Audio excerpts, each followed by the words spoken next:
అంటే అమ్మాయిలకి ఏమైనా జరిగితే రాస్తా రోకాలు ధర్నాలు వేస్తారు. ఒక అబ్బాయికి ఇంత జరుగుతుంటే కూడా ఎవరు అంత కన్ను మూసుకున్నా అంటే సభ్య సమాజం కన్ను మూసుకున్నా అనుకోవచ్చా అన్న?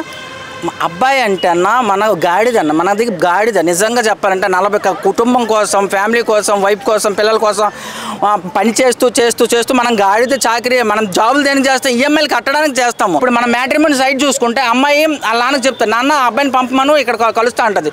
ఇక్కడ కలుస్తుంది, మళ్ళీ వాళ్ళ డాడీకి ఫోన్ చేస్తే అబ్బాయి నాకు నచ్చలేదు అంటాడు. ఈ లోపే దాని డ్రాపింగ్ పికప్ బాయ్ ఫ్రెండే ఉంటాడు. ఒక 1 year బ్యూటీ పార్లర్ అన్ని క్లోజ్ చేస్తే మనమే పట్టించుకోవడం మానేస్తాం. ఇక్కడ హనీమూన్ అని చెప్పి చంపేసిందంటే రేపు ఇంట్లో మిక్సీ వేసేటప్పుడు ఆ మిక్సీతో కూడా కొట్టి చంపేవచ్చు కదన్న. ఈమెను అసలు కుక్కర్లో పెట్టి ఉతకే ఆరేయాలి. మేఘాలయ డిప్యూటీ సీఎం మాట్లాడుతుండే, మేఘాలయ డీజీపీ మాట్లాడుతున్నారు, ఇంతమంది పోలీసులు మాట్లాడుతుంటే డాడీ లిటిల్ ప్రిన్స్ డాడీ మాత్రం అని నా కూతురు తప్పు చేయలేదని అంటున్నారు. అసలు మనిషి ఏంద్రా నీకు అసలు 100% గాడిదలన్నా. మనము ఈఎంఐ కట్టడానికి మాత్రమే ఉన్నామన్న, ఇంక దేనికి లేము. చట్టాలు అన్నారు కాబట్టి మీరు చెప్పండి, నిజంగా చట్టాలు మారాలా, మనుషులు మారాలా, అమ్మాయిలు మారాలంటే ఏం చెప్తారన్న?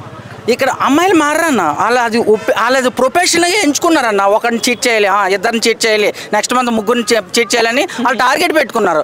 ఆమె ఇష్టం లేకపోతే పెళ్లి చేసుకోవడం మానేయాలి. చేసుకుని 12 రోజులకే మోజు తీరిపోయినట్టు చంపేసిందంటే ఆమె ఏ పురుషుడితో ఉన్నా ఆడికి కూడా ఇబ్బందే. అప్పుడు పెళ్లి అంటే అబ్బాయి బ్యాక్గ్రౌండ్ బాగా చూసేవాళ్ళు, ఇప్పుడు అమ్మాయి బ్యాక్గ్రౌండ్ ఏం చూడాలంటారు?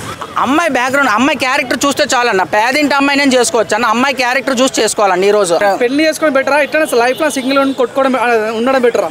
100% సింగిల్ కొట్టుకోవడం అనేది కొంచెం వర్డ్ రాంగ్ అన్న. ఆ అబ్బాయిలు పెళ్లి చేసుకోవడం ఉంది, అది ఒక ఏంటంటే ఇంట్లో ప్రెషర్ వల్ల ఏదో వల్ల పంచిపోతాల తర్వాత 6వ పోతంలాగా పెళ్లి కూడా మనకు తయారయ్యింది. సో అందువల్ల మనం పెళ్లి చేసుకోవడం ఎగబడుతున్నాం. పెళ్లి చేసుకుని ఇలా కొద్ది రోజులు చనిపోవడం అయితే ఈ మేఘాలయ విషయం అస్సలు బాగలేదు. నమస్తే. నమస్తే అన్న. నమస్తే అన్న. సోషల్ మీడియా ఎక్కడ చూసినా కూడా మేఘాలయ టాపిక్ నడుస్తుంది, ఎక్కడ చూసినా అదే కాంట్రవర్సీ జరుగుతుంది. ఇప్పుడు జనరేషన్ ఏం చెప్పదలుచుకున్నారన్న? జనరేషన్ చెప్పే ముందు చిన్న అకూజ జరిగింది, మేఘాలయ మీద అకూజ చేశారు చాలామంది సోషల్ మీడియాలో. ఎందుకంటే ఘటన జరిగిన రోజు, అప్పుడు ఘటన జరిగిన మేఘాలయకి నిజంగా అపోలేజ్ అర్నబ్ గోస్వామి లాంటి వారే మేఘాలయ స్టేట్కి క్షమాపణలు చెప్పారు. అంటే మీరు అర్థం చేసుకోవాలి, మేఘాలయ తప్పు లేకుండా వాళ్ళ మీద అకూజ్ చేశారు. ఈ స్టేట్ వెళ్తే ఇంతేరా, ఇక్కడికి వెళ్ళకూడదు అని ఒక ఇదే క్రియేట్ చేశారు. ఇక్కడ అలా చేయడానికి కూడా ఒక ఆడదే కారణం. ఆమె ఇష్టం లేకపోతే పెళ్లి చేసుకోవడం మానేయాలి. చేసుకుని 12 రోజులకే మోజు తీరిపోయినట్టు చంపేసిందంటే ఆమె ఏ పురుషుడితో ఉన్నా ఆడికి కూడా ఇబ్బందే. అయినా ఆమె అక్కడ మిస్ అయ్యి ఆమె చెప్తున్న ప్రతిదీ అబద్ధమని మేఘాలయ పోలీసులు అయితే ఒక డిప్యూటీ సీఎం వచ్చి మాట్లాడుతున్నాడంటే ఆ కేసు ఎంత తీవ్రంగా ఉందో ఆలోచించండి. అది ఇప్పుడు ప్రతిదీ అప్డేట్ అవుతుంది. మన భారతీయ చట్టాలు కూడా అప్డేట్ అయితే చాలా బాగుంటుంది. అన్న చట్టాలు అన్నారు కాబట్టి మీరు చెప్పండి, నిజంగా చట్టాలు మారాలా, మనుషులు మారాలా, అమ్మాయిలు మారాలంటే ఏం చెప్తారన్న? ఇక్కడ అమ్మాయిలు మారన్న, వాళ్ళది ప్రొఫెషనల్గా ఎంచుకున్నారన్న. ఒకరిని చీట్ చేయాలి, ఇద్దరిని చీట్ చేయాలి, నెక్స్ట్ మంత్ ముగ్గురిని చీట్ చేయాలని వాళ్ళు టార్గెట్ పెట్టుకున్నారు. వాళ్ళు ఎందుకు మారుతారన్న? వాళ్ళు మారమని అడిగాను. ఒక ఎగ్జాంపుల్, నేనే స్కూటీ మీద ఎన్ఫీల్డ్ మీద వెళ్తున్నా, స్కూటీ మీద వచ్చిన అమ్మాయి నన్ను గుద్దింది అనుకో, నేను ఏ స్పీడ్ వెళ్తున్నా కూడా చూడరు. అక్కడ ఉన్న 10 మంది హీరోలు వచ్చి ఎట్లా తోలాలో తెలియదు అని చెప్పి నన్ను కూడా వేస్తారు ఫస్ట్. ఇది కామన్గా మన సొసైటీలో జరుగుతుంది. అమ్మాయిని చూసేసరికి ఆ పక్కన ఉన్నోడు హీరో అయిపోతాడు. అరే హీరో అయ్యే ముందు కొంచెం ఆలోచించు. ఎడ్యుకేటెడే కదా నువ్వు, మినిమం ఆలోచించి ఏదైనా యాక్షన్ చెయ్యి. అమ్మాయి కోసం నువ్వు ప్రాణాలు ఇవ్వడానికి లేదా ఆ యాక్షన్లు చేయడానికి అంటే నువ్వు ఇంకా అంతే, నీ సినిమాలు ఊహూ అయిపోతాయి. అంటే అమ్మాయిలకి ఏమైనా జరిగితే రాస్తా రోకాలు ధర్నాలు వేస్తారు. ఒక అబ్బాయికి ఇంత జరుగుతుంటే కూడా ఎవరు అంత కన్ను మూసుకున్నా అంటే సభ్య సమాజం కన్ను మూసుకున్నా అనుకోవచ్చా అన్న? అబ్బాయి అంటే అన్న మన గాడిద అన్న, మనది గాడిద. నిజంగా చెప్పాలంటే 40 కుటుంబం కోసం, ఫ్యామిలీ కోసం, వైఫ్ కోసం, పిల్లల కోసం పని చేస్తూ చేస్తూ చేస్తూ మనం గాడిద చాకరీ, మనం జాబులు దేనికి చేస్తాం, ఈఎంఐలు కట్టడానికి చేస్తాము. వాళ్ళేమో మనం డబ్బులున్నా చాలు ఇంకా బ్యూటీ పార్లర్లు, షాపింగ్లో అంటే పీక్కుతుంటారు. ఇప్పుడు చూసుకున్న చట్టాలు చూడండి, అన్ని చట్టాలు వాళ్ళకే అనుకూలంగా ఉన్నాయి. మనకు ఒక్క చట్టం ఉందన్న, అతుల్ కేసే తీసుకోండి. అతుల్ కేసు తెలియని వారు దేశంలో ఎవరు ఉండరు. అతుల్ కేసు లాస్ట్లో జడ్జే అవినీతి పరడం తేలిన తర్వాత ఆయన చేసుకున్నాడు. ఇంకెందుకు జడ్జి దగ్గరే న్యాయం జరగదని. ఇక్కడ కూడా మనం జడ్జి దగ్గరే న్యాయం జరగకపోతే మనం ఫైట్ చేసి ఉపయోగం లేదన్న. ఆల్మోస్ట్ మనం జీరో. అప్పుడు పెళ్లి అంటే అబ్బాయి బ్యాక్గ్రౌండ్ బాగా చూసేవాళ్ళు, ఇప్పుడు అమ్మాయి బ్యాక్గ్రౌండ్ ఏం చూడాలంటారు? అమ్మాయి బ్యాక్గ్రౌండ్, అమ్మాయి క్యారెక్టర్ చూస్తే చాలన్న. పేదింటి అమ్మాయి నేను చేసుకోవచ్చు అన్న, అమ్మాయి క్యారెక్టర్ చూసి చేసుకోవాలండి. ఈ రోజు ఓన్లీ క్యారెక్టర్ ఉంటే చాలు. 7 తరాలు అన్నారు కదా, 7 తరాలు చూడాలి, 7 రోజులు చూసేయాలంటారు. 7 రోజులు చూసినా చాలు అన్న. ఈ అమ్మాయి ఇప్పుడు ఏ అమ్మాయిని పెళ్లి చేసుకుంటున్నా ఆ ముందు రోజు నుంచి 7 రోజులు ప్రీవియస్గా 7 రోజులు మనం సెలవు పెట్టి అమ్మాయిని అబ్జర్వ్ చేసి ఈజీగా పెళ్లి చేసుకోవచ్చు అన్న. అమ్మాయిలు మార్పు రానికి కారణం ఏంటి? ఒకప్పుడు అమ్మాయిలు భర్తను ఎంతగా గౌరవించేవాళ్ళు, ఇప్పుడు పట్టించుకోవాలి. వాళ్ళ పేరెంట్స్ అన్న, వాళ్ళ పేరెంట్స్. ఇప్పుడు కూడా ఈ కేసులో వాళ్ళ నాన్న ఏమంటారు, నా కూతురు అమాయకురాలు అంటాడు. అక్కడ డిప్యూటీ సీఎం అమ్మే మాట్లాడుతాను నీ కూతురు తప్పు చేసిందని, ఇంకా డాడ్ లిటిల్ ప్రిన్సెస్ అని చెప్పి ఇంకా కూతురిని వెనకేసుకొని వస్తున్నాయి. అసలు నువ్వు అసలు ఎట్లారా మనిషివేనారా? అసలు ఆమెను అన్నందుకు నిన్ను అనాలరా చెప్పుతోని? నీ నిజం సిగ్గుందరా? అసలు నువ్వు మా స్టేట్లో ఉంటే మాత్రం నీ ఇంటికి వచ్చి కొట్టేవాడు. ఎంత ఘోరం మరా డాడ్ లిటిల్ ప్రిన్సెస్ అన్నందుకు. దాని అసలు నిజంగా నీలాటోల వల్ల అమ్మాయిలు అట్లా కూతుళ్ళు అట్లా తయారవుతున్నారు. అని ఒకప్పుడు హనీమూన్ అంటే మనం బట్టలు చింపుకో ట్రిప్ హనీమూన్ పేరు ఎత్తున భయపడుతున్నారు. ఏం చెప్పదలుచుకున్నారు అన్న హనీమూన్కి గురించి? హనీమూన్ పోవాలంటే ఒక 1 year తర్వాత పోవాలన్న. ఎందుకంటే వెంటనే పోయామంటే ఇట్లా సీన్లు జరిగితే మరి పెళ్ళి అయిన వారంకే నెలకి చచ్చిపోతే ఇంకెంత ఘోరంగా ఉంటుంది అన్న. పెళ్లి కావడానికి అంటే హనీమూన్ కోసమే 25 ఏళ్ళు 30 ఏళ్ళు వెయిట్ చేస్తారు. మీరు పెళ్ళి అయిన తర్వాత 1 yearకి వెళ్ళమంటే ఎట్లా?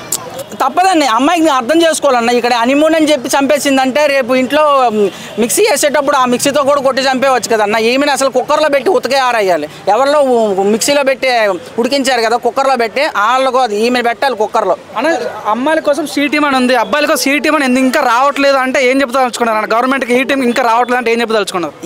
ఈ టీమే కాదన్న, భారతీయ చట్టాలు అసలు అప్డేట్ అవ్వలేదన్న. చట్టాలు అప్డేట్ అవ్వాలన్న. ఇంకొకటి మనము వాళ్ళ వెనకాల పడుతూ ఉండడం వల్ల ఇలా జరుగుతున్నాయి అన్న. వాళ్ళు పట్టించుకోవడం మానేసాం అనుకున్నా, లేదంటే ఒక 1 year బ్యూటీ పార్లర్ అన్ని క్లోజ్ చేస్తే మనమే పట్టించుకోవడం మానేస్తాం వాళ్ళు.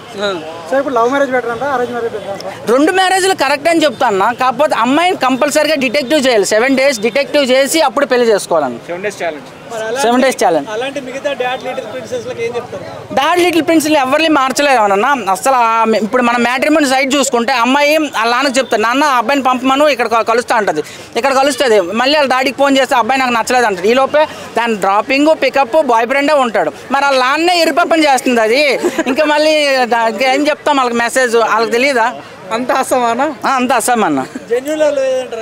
జెన్యూన్ ఉందన్న, అక్కడక్కడ ఉందన్న. జెన్యూన్ అమ్మాయిని నమ్మాలి, ఎలా చూస్ చేసుకోవాలి? 100% అమ్మాయి క్యారెక్టర్ చూసే చేసుకోవాలన్న. చేసుకోవాలి మంచి అమ్మాయి మంచి ఎట్లా చేయాలంటే అలాగే మనం తెలుసుకోలేము. మనం మినిమం 7 days తనతో డిటెక్టివ్ అదే అండి కన్నా 7 days మినిమం అమ్మాయికి తెలియకుండా స్పైగా వ్యవహరిస్తే అప్పుడు అమ్మాయి గురించి మనకు తెలుస్తుంది, అప్పుడు పెళ్లి చేసుకోవచ్చు అన్న. స్పైగా వ్యవహరిస్తేందుకు చట్టాలు ఉన్నాయి కదా వాళ్ళు అరెస్ట్ చేయడానికి. మరి అదే అన్న మనకంటూ చెప్పాను కదా, పురుషులకంటూ ఏ చట్టాలు లేవు కదన్న. మనము ఈ సొసైటీలో మింగిల్ అవడం చాలా కష్టం అన్న. అంటే నిజంగా మీరు అన్నట్టుగా మొగలు అంటే గుర్రలు అంటారా? 100% గాడిదలన్న. మనము ఈఎంఐ కట్టడానికి మాత్రమే ఉన్నామన్న, ఇంకా దేనికి లేము. మన ఫ్యామిలీ సొసైటీ చేసిందన్న. ఇప్పుడు సొసైటీ చేసింది అమ్మాయికి. అంత ఒక మంచి ఎడ్యుకేటెడ్ అమ్మాయికి ఒక సపోర్ట్ ఇచ్చడం ఓకే, కానీ ఎలాంటి ప్రాడ్ అమ్మాయిలకు కూడా సొసైటీ సపోర్ట్ చేస్తుంది చూసారా, అది అస్సలు బాగోలేదు. మనం ఇప్పుడు ఇందాక వచ్చిన న్యూస్ ఏంటంటే మహారాష్ట్రలోని రోహిణి అనే ఒక లీడర్ ప్రధానమంత్రికి లెటర్ రాసింది. అమ్మాయి ఇట్లా చాలా అత్యాచారాలకు గురవుతారు, అట్లీస్ట్ ఒకరిని చంపే హక్కు ఇవ్వాలని తను రిక్వెస్ట్ చేసిన ప్రధానమంత్రికి. ఎంతవరకు కరెక్ట్ అన్న? సారీ రాష్ట్రపతికి. ఆ విషయం గురించి నాకు ఇంకా తెలియదు కాబట్టి నాకు అంత నాలెడ్జ్ లేదన్న. సరే ఆ అమ్మాయి కరెక్ట్గా చేస్తుంటే అది దానికి చట్టాలు అప్డేట్ చేయొచ్చు అన్న. ఏ అమ్మాయినా సరే ఒకరిని హత్య చేయొచ్చు, అప్పుడు ఎటువంటి చట్టాలు ఉండొద్దని అతను రిక్వెస్ట్ చేస్తుంది రాష్ట్రపతికి. అది ఎంతవరకు నిజం? ఇప్పుడు కూడా అబ్బాయిలపై దారుణాలు జరుగుతుంటే ఇంత క్లియర్ కట్గా ఎలా చూడొచ్చు అంటున్నా. అదే అన్న, ఇప్పుడు ఆమెను పాపులారిటీ చేసుకోవడానికి ఇట్లాంటివి ఎన్నో చేస్తుంటారు. ఇప్పుడు అక్కడ deputy CM Meghalaya deputy CM మాట్లాడుతుంటే, మేఘాలయ డీజీపీ మాట్లాడుతున్నారు, ఇంతమంది పోలీసులు మాట్లాడుతుంటే డాడ్ లిటిల్ ప్రిన్స్ డాడ్ మాత్రం అని నా కూతురు తప్పు చేయలేదని అంటున్నారు. అసలు మనిషి ఏంద్రా నీకు? అసలు నువ్వు గాడిద అసలు అసలు మనిషిలో కాదు నాకు తెలిసి. అసలు ముందు నిన్నేసేసి 14 రోజులు రిమాండ్ నిన్ను తీసుకోవాలి, అప్పుడు ఈ చేత చెప్పించాలి నిజం. నీకు పెళ్లి చేసుకొని బెటరా ఇట్లా లైఫ్ లో సింగిల్ కొట్టుకోవడం ఉండడం బెటరా? 100% సింగిల్ కొట్టుకోవడం అనేది కొంచెం వర్డ్ రాంగ్ అన్న. సింగిల్ ఓకే అన్న.